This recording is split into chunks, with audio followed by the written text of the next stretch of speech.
For this project, you'll need fabric, thread, a keychain clasp, and snaps. Or alternatively, you could use buttons or even just Velcro instead of snaps if you want. I purchased my hardware from Amazon, and you can find the links in the description below.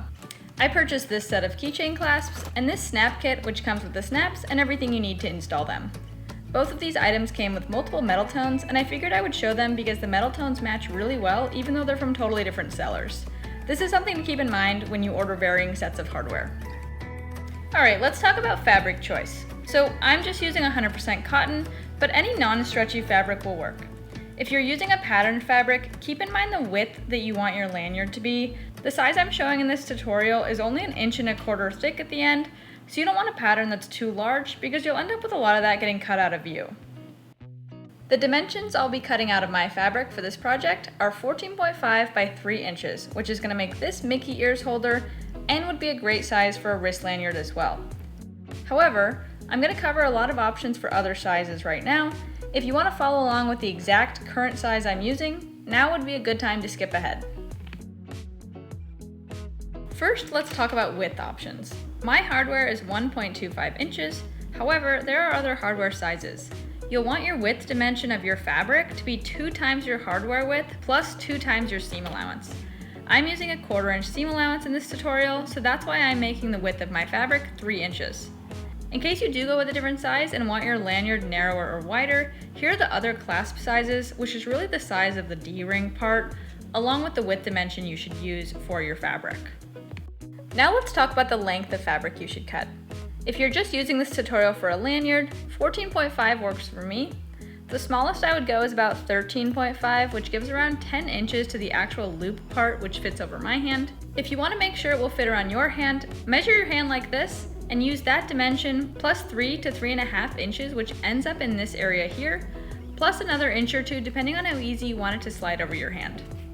If you're making a Mickey ears holder, I found that 14.5 works for various sizes of ears, but I also have this one that was 15.5 inches that actually fits 2 pairs of ears, and I put 2 snaps on it in the end to hold each pair in place. You could actually use this as a way to hang your ears in your closet or on your wall or something as well. As for shorter, I have these Loungefly ears that are a bit smaller, and using a length of 13.5 fits them perfectly, but I also have these custom ears that are a bit thicker and need more room, so 14.5 allows for either to fit. If you have your own custom ears and you're worried they won't fit, measure the widest part around the ears, add 3.5 that ends up in this section, add 2 inches for wiggle room to actually get the ears in and out, so there's some options for you in case you want to adjust. So let's go ahead and cut our material.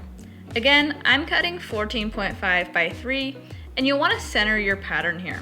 I have this paper template here just to show how the lanyard will look after it's made and where you may put the snap to give you a good idea. There are some snap placement options later in the video, but basically I'm just centering my pattern where my snap is not going to cover Mickey or Minnie's face, and Mickey and Minnie are central right under this template. By the way, everything you see me use in this video, including this rotary cutter and mat, my sewing machine, my scissors, and everything else are all linked in the description below if you're curious about any of them or looking for some sewing tools. On to the actual sewing part. We're going to fold it in half right sides together and sew with a 1/4 inch seam allowance. Option to clip or pin or press before doing this. I went ahead and pressed mine.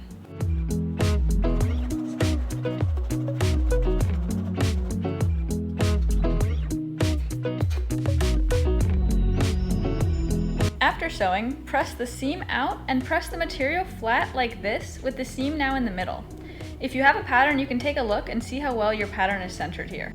You can adjust how your pattern is aligned here if you want and re-iron it, but you'll also get another chance to do this. Now we're going to turn this right side out. You can use a tube turner here or a safety pin like I'm doing.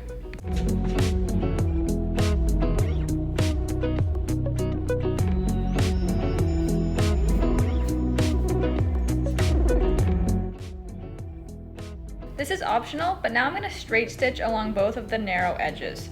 I've also skipped this step before and have not had any fraying issues, so it's up to you if you want to do this.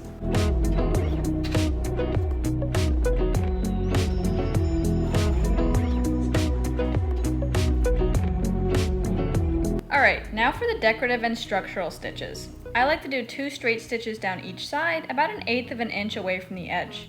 If I have a patterned fabric like this, I'll leave it at that, and those stitches make sure that my pattern won't shift around, and it adds some nice structure and texture to the lanyard. If I don't have a pattern like this, I like to do evenly spaced straight stitches through the middle section as well. In this one, I did 5 total, each 1/4 inch apart.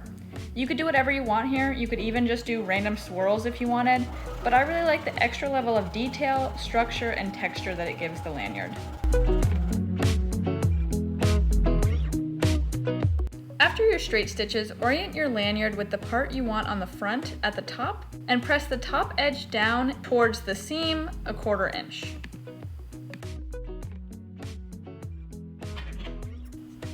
Next, wrap that around the hardware, and you'll want about 1 inch here. Grab the other side and bring it up to match with about 1/2 inch overlapping. If you find that the corners are peeking out a bit, you can go ahead and snip them, which just helps prevent any of the little threads from showing on the sides. Just make sure not to cut into the seam.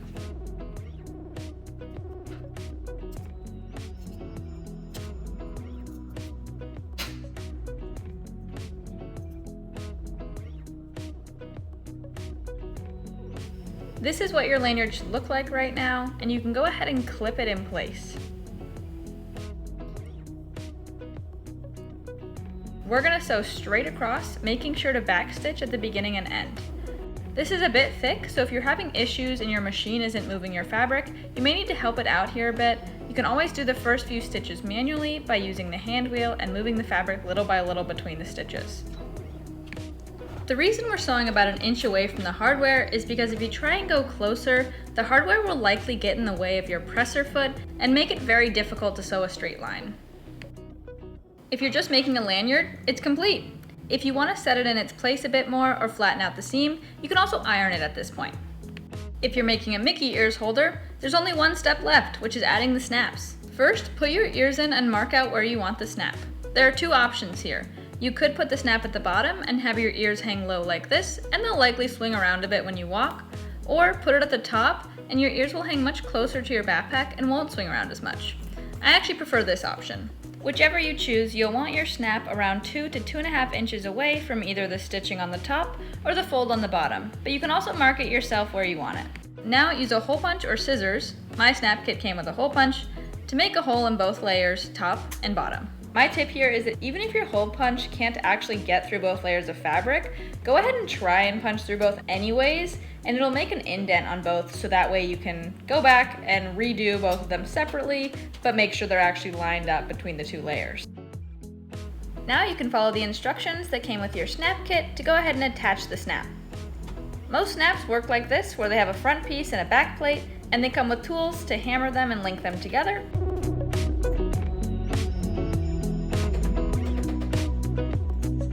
Then the back pieces look like this. Same idea, there's a front piece and a back piece, and you have the right tools to go ahead and hammer those to link them together.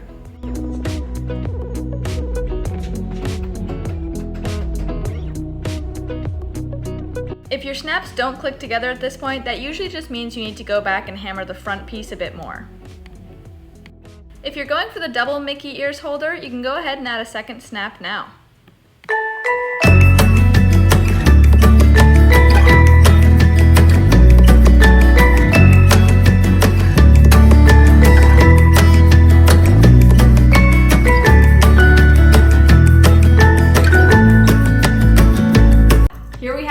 You now have a great way to store your Mickey ears at the end of the day if they start giving you that headache that unfortunately they often do. Or maybe you're like me and you like to wear a hat during the day and Mickey ears at night. Works great for that too.